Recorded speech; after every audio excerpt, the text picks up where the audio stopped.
Эфир нашего канала продолжает выпуск новостей. В студии Сергей Михедов. Здравствуйте. Коротко о темах.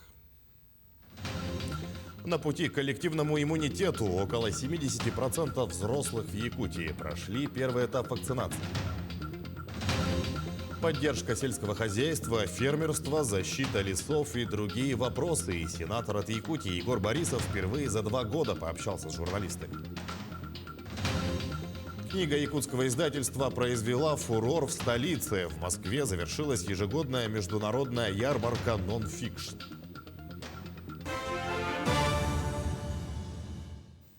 Порядка 70% взрослого населения республики прошли первый этап вакцинации против коронавируса. По данным на сегодня, в Якутии первый компонент вакцины получили 68,44% взрослых жителей. В Якутске 72,41%, говорится в сообщении оперштаба. Среди лидеров по вакцинации Алайховский, Момский и Колымские районы. Самые низкие темпы в Мирнинском, Алекминском, Горном, Намском и Чурапчинском районах. Кроме того, качество ранней диагностики рака растет в Якутии. За 10 месяцев текущего года доля злокачественных новообразований, выявленных в республике на ранних стадиях, составляет 44%. Это почти на 3% выше, чем за аналогичный период прошлого года, сообщает региональный Минздрав. Чтобы выявить заболевания на ранней стадии, проводят ряд мероприятий. Прием пациентов без направления в онкодиспансере, акцию «Прием врача-онколога» в выходные дни, выезды мультидисциплинарных бригад в районы, работу кабинетов онкоскрининга, а также проект «Онкопоиск». Приложением «Онкопоиск Саха.РФ» воспользовались порядка 11 тысяч человек. Ну а волонтером-медика может стать каждый вне зависимости от возраста, места работы и учебы. На сегодняшний день количество активистов в региональном отделении выросло до 1100 человек. Сам республиканский корпус волонтеров начал свою активную деятельность весной прошлого года. Добровольцы помогают пожилым и маломобильным гражданам Якутии в период пандемии. Напомним, что волонтеры и медики якутского отделения стали победителями всероссийского конкурса «Лучшее региональное отделение» в этом году. В активистах движения студенты СВФУ, Якутского медицинского колледжа и добровольцы. Отметим, филиалы волонтеров-медиков действуют в 9 районах республики. Наше отделение, Якутское региональное отделение, было открыто в 2017 году, и мы с этого момента начали активную работу в нашей республике и проводили огромное количество мероприятий профилактических, в том числе для нашего населения, чтобы профилактировать инфекционные и неинфекционные заболевания. Также мы проводим акции всероссийские, например, какие как акции против ВИЧ-СПИД, акция «Оберегая сердца» ко Всемирному дню сердца, и проводим итоговые мероприятия для наших школьников. Поддержка и развитие сельского хозяйства, фермерства, субсидирование авиаперевозок и защита лесов. Эти и другие вопросы на федеральном уровне поднимает сенатор от Якутии Егор Борисов в Совете Федерации. Сегодня сенатор провел пресс-конференцию для журналистов региональных СМИ. За 2 года проделан большой объем работы для развития и поддержки сельского хозяйства. Егор Афанасьевич отметил, что в этой части Якутия всегда была впереди всех и по праву считается сельскохозяйственным регионом. Помимо этого, Егор Борисов занимается актуализацией вопросов субсидирования авиаперевозок, а также защиты лесного фонда от пожаров. Сенатор подвел итоги работы в текущем году и озвучил планы на год будущий. В комитете выбрал конкретные темы, над которыми я начал работать, и работаю, и буду работать. Но прежде всего, родная моя тема по сельскому хозяйству. Это речь идет о малых формах хозяйствования. К сожалению, они сегодня со стороны правительства ущемляются, по большому счету. Они не получают соответствующую поддержку и не развиваются. Это 182 тысячи крестьянских фермерских хозяйств, это индивидуальные предприниматели, это кооперативы небольшие. И кроме этого, более 18 миллионов лично подсобных хозяйств, которые занимаются сельскохозяйственной деятельностью. И их развитие, их поддержка сегодня мутная, она еще неизвестна. И в результате около 60% субъектов, которые не имеют крупного аграрного бизнеса, испытывают трудности. Надо этим заниматься, их надо поддерживать, развивать. Вот этим и занимаюсь, возглавляю рабочий комиссии Совета Федерации. В Удачном на комбинате запустили проект «Подземная диспетчеризация». Он позволит диспетчерам с поверхности следить за спецтехникой, которая работает в шахте.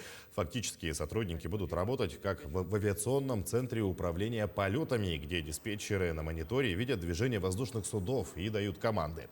Работникам комбината проект позволит своевременно давать указания персоналу в подземке. Для этого на предприятии развернули промышленный Wi-Fi на тестовом горизонте, а на горной технике установили панели управления, где отображаются все действия: время начала работы, отгрузки и выгрузки горной массы, остановки транспорта. Пилотный проект проверил Игорь Соболев, исполнительный директор «Алроса». Для подземки тут надо понимать, что в мире пока вот эти системы еще мало развиты, и кое-где мы даже являемся первопроходцами, то есть много программного обеспечения или технических решений по большому счету делается под нас, по нашим техзаданиям, и нам негде, условно говоря, съездить, посмотреть и принять опыт наших коллег, потому что это все достаточно новое. Рудник Удачный, так как это самый большой рудник, он выбран таким полигоном, где мы опробуем все решения и дальше будем принимать решение, что и в каком объеме тиражировать на Айхал и на интернационале. Тем временем сотрудники «Алроса» в Накыне смогут забрать домой четвероногих друзей из вахтового поселка. В этом им поможет компания. Домашним питомцам лучше жить дома, а не на промышленном объекте. Четвероногих изначально завезли в Накын первые геологи и строители. В итоге за годы хвостатых стало больше. Они беспокоят тех, кто отсыпается после смены лаем, да и собаки требуют ответственного отношения. Их нужно кормить и лечить. С 2019 года «Алроса» приглашает в поселок ветеринаров. За 2 года стерилизовали 98 собак, это 90%.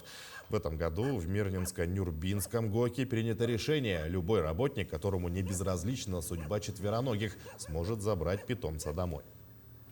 Именно вот с Накына вывозить, да, мы пойдем навстречу, будем оказывать содействие с соблюдением правил перевозки животных. Вот. Мы же все-таки авиадоставка, да, и даже такие случаи есть. И вот в ближайшее время мы на днях уже подготовим, скажем, отрабатываем этот вопрос и будем вывозить. В Нерюнгри завершили сбор предложений по проектам для новой программы по благоустройству «1000 дворов». Она охватывает поселения Дальнего Востока. До 5 декабря каждый житель города мог внести свои предложения по благоустройству Нерюнгри на будущий год. На платформе OneClick Якутия были размещены около 30 проектов в разделе портала голосования. В блоке «1000 дворов» было необходимо предложить идею, описать проект и поделиться ссылкой в соцсетях, чтобы желающие могли проголосовать за уже предложенный проект. Свое мнение выразили около 900 человек. Комиссией будет произведен отбор заявок, учитывая критерии приказа Управления градостроительства города Якутска номер 190 от 19 ноября 2021 года. Далее сформированные заявки будут направлены в Управление градостроительства города Якутска для дальнейшего отбора. Оформить подписку на выгодных условиях можно в отделениях, на сайте и в мобильном приложении Почты России. Зимняя декада подписки стартовала накануне. Она позволяет получить скидку до 30% на газеты и журналы местных и федеральных изданий. Подробнее Мадина Халикова. Несмотря на век цифровизации, бумажные книги, газеты и журналы не теряют своей популярности. Ежегодно люди заказывают сотни тысяч экземпляров печатных изданий. Удобно оформить подписку на почте, а сделать это со скидкой еще и приятно. Сегодня стартовала декада зимней подписки. До 16 декабря ее можно оформить на первое полугодие 2022 года, при этом на выгодных условиях. Можно оформить подписку на любимые газеты и журналы со скидкой до 30%. В акции участвуют более 700 изданий, как федеральных, так и республиканских. Мы считаем очень важным поддерживать институт подписки, предоставляя в том числе значительные скидки совместно с нашими партнерами, издателями республики. Только за 2021 год жители республики оформили подписку на 107 тысяч изданий. 80% из них – местные газеты и журналы. Кроме того, с 2015 года почта проводит благотворительную акцию «Дерево добра», где каждый желающий может оформить подписку на те или иные издания в детские дома, школы-интернаты и дома престарелых. Под Новый год это станет хорошим подарком для социальных учреждений. Чтобы детишкам делать доброе дело, это в психоневрологический интернат идет подписка. Я сюда часто хожу и часто вижу то, что проводят всякие благотворительные мероприятия, и мне всегда приятно участвовать, и приятно знать, что люди хотят делать добро. В эти 10 дней оформить подписку со скидкой можно как очно в отделениях почты, а также онлайн через сайт или мобильное приложение. Мадина Халикова, Владимир Павлов, Якутск. А книга якутского издательства произвела настоящий фурор в столице. В Москве завершилась ежегодная международная ярмарка «Нон-фикшн». В этом году она прошла в 23-й раз и традиционно собрала главных представителей художественной, научной и научно-популярной литературы. В рамках форума были представлены якутские издательства. Как встретили наших земляков, узнаем из материала Максима Кардозу. Литературный «Оскар», признание научного мира и настоящий успех у покупателей – все это достижение книги «Неизвестное солнце» якутского издательства «Аяр». Презентация прошла в рамках форума «Нон-фикшн». Издательство приобрело не только огромный авторитет и уважение в издательском мире всей России, это еще и самое быстро развивающее издательство, которое делает великолепные книги. И посмотрите, несколько лет подряд они берут лучшие призы на всех наших книжных фестивалях. Это показатель качества. В моих руках книга, которая стала явлением в этом году для многих людей, знающих и понимающих толк в книжной продукции. Это книга-победитель во многих номинациях. Приятно, что люди из заснеженной страны так тепло говорят о солнце. Работа над книгой «Неизвестное солнце» велась год. К ее созданию привлекли известных российских экспертов. Причем авторам удалось собрать такую уникальную информацию, что издание получило редкий гриф Пулковской обсерватории, то есть признание лучших ученых страны в сфере астрономии. Вот эта книга, она достойная, научно-популярная, основана на научных фактах и на новых открытиях. Астрофизики, космофизики. Читатели тоже неподдельный интерес проявили к нашей книге. Из книги можно узнать, какой голос у Солнца, какой у него вес и что такое темная материя. Причем о сложных вещах здесь говорится простым и понятным языком, который будет доступен даже детям. Особое внимание авторы уделили и оформлению.